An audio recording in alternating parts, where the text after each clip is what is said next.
wa fedha 2024/25 kwa Tanzania bara peke yake.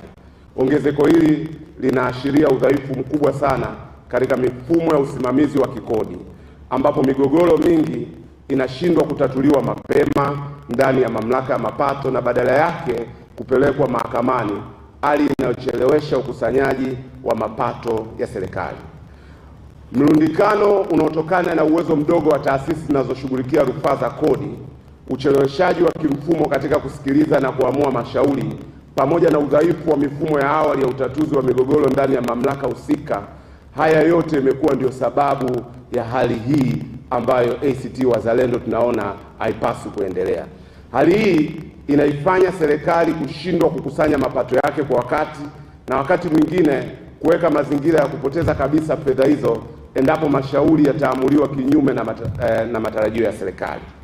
Kwa mara nyingine inadhihirisha kushindwa kwa serikali ya CCM kusimamia mfumo wa kodi kwa urahisi. Serikali imeruhusu kuwepo kwa mianya ya migogoro isiyoisha inayochelewesha mapato na kudhoofisha bajeti ya serikali. Fedha hizi zinakwama kwenye migogoro zingeweza kutumika kuboresha huduma za kijamii, lakini sasa zinabaki kwenye makaratasi ya kesi mahakamani. Hii inaongeza shinikizo kwa serikali kukopa zaidi ili kufidia upungufu wa mapato na hivyo kuongeza mzigo wa deni la taifa. Kwa hiyo mapendekezo yetu sasa: mosi, serikali inapaswa kurejesha imani ya walipa kodi kwa kujenga mfumo wa kodi wa haki na unaotabirika. Mfumo wa kodi unapokuwa wa haki, migogoro inapungua na mapato yanaongezeka kwa uendelevu. Na ujumbe wetu kwa TRA, taasisi ambayo ndiyo yenye dhamana ya kusimamia kodi, wanapaswa kuweka mazingira ya haki, mazingira rafiki kwa walipa kodi wakubwa, walipa kodi wa kati na walipa kodi wadogo. Hivi sasa TRA imegeuka miungu watu, wanaamua wao wenyewe makadirio yasiyo ya haki, ukusanyaji usio wa haki, ucheleweshaji wa michakato ya ukokotozi wa viwango vya kodi usio wa haki. TRA isipotazamwa inageuka kuwa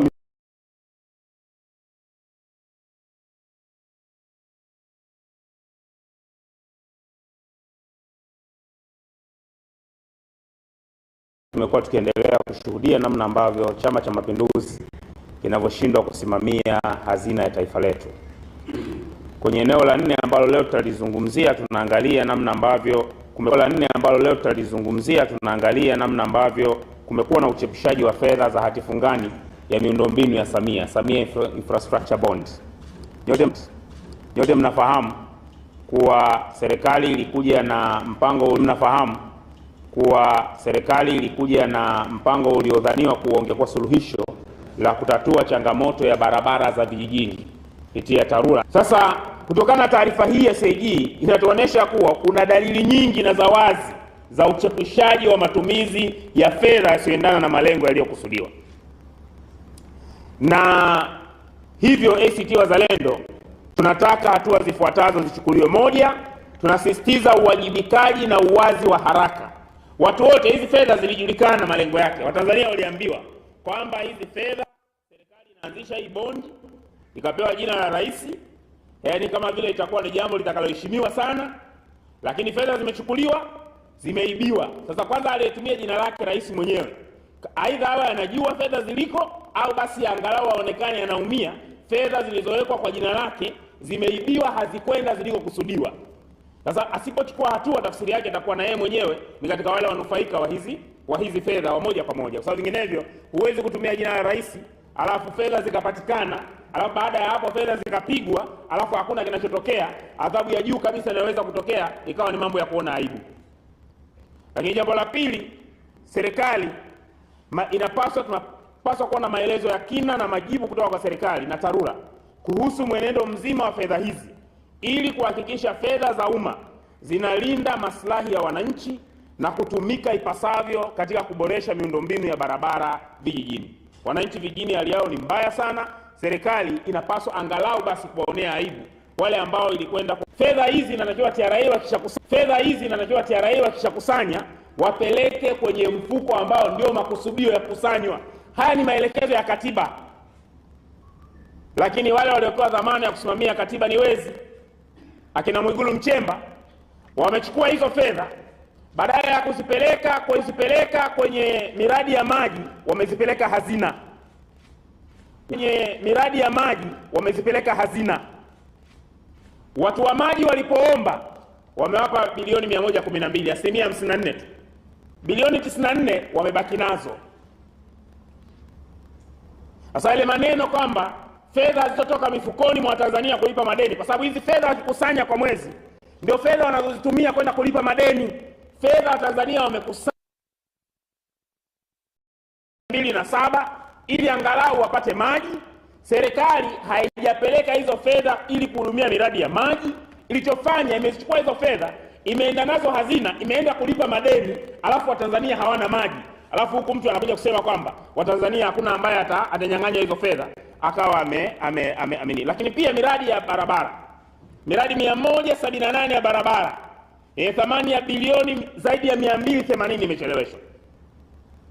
Na kama ilivyo kwenye maji, tunayo fedha zaidi ya shilingi 500, ni 546 fedha ya mfuko wa barabara ambayo inatozwa kwenye mafuta, dizeli, petroli kwenye kila lita moja. Na katika mwaka huu wa fedha tulikusanya trilioni 1.5 wa Tanzania. Hawa jamaa wamepeleka bilioni 250 tu. Fedha nyingine zote Mwigulu Nchemba anajua alikopeleka, kwa sababu katiba ilimtaka apeleke kwenye mfuko husika. Ndio maelekezo ya katiba, ibara ya 135 ibara ndogo namba 2, kwamba hizi fedha Watanzania watakatwa kwenye mafuta na wadini wanakatwa ili ikashughulikie barabara. Serikali badala ya kuzichukua hizo fedha kuzipeleka zikashughulikie barabara, wamekwenda kulipa madeni. Alafu walivyokuwa hawana aibu, wanakuja hadharani wanasema kwamba hakuna Mtanzania bahati. Pia sasa hivi wanataka kujenga jengo la abiria, yani huyo mshauri peke yake anatumia milioni 928, mshauri wa hilo jengo.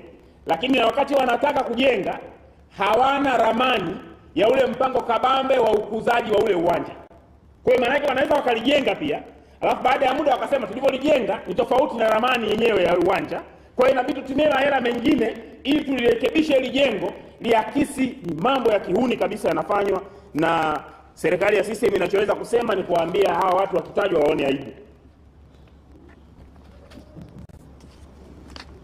Miradi ya elimu ya EP Foara namba 2, shule za ufundi, ruzuku na miundombinu ya shule ya utekelezaji hafifu na ucheleweshaji ina thamani ya zaidi bilioni 15.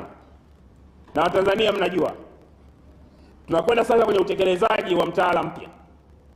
Mwaka 2027 darasa la 6 na darasa la 7 mwakani wanatakiwa kuingia mwaka 2028 kwenye darasa jipya. Namna nchi hizo zitakavyohamia kwenye matumizi mbadala. Nchi zingine ile siku ya kuamkia matumizi ya bei za mafuta ambazo zimepanda, waliamka na tangazo la serikali kupunguza kodi kwenye mafuta.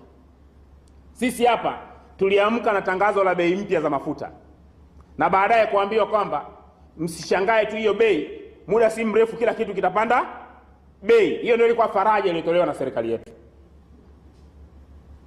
Tanzania tozo za mafuta ni nyingi, na serikali na zingine ndio hizi serikali inachukua kwa ajili ya ili kuvutia Watanzania. Zinapotozwa wanawaeleza mambo mazuri sana kwamba tunaweka shilingi 526 kwa ajili ya barabara zenu.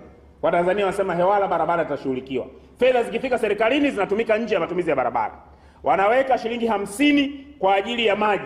Serikali inakusanya hizo fedha, ikishakusanya mabilioni, hakuna maji wala bwawa lake.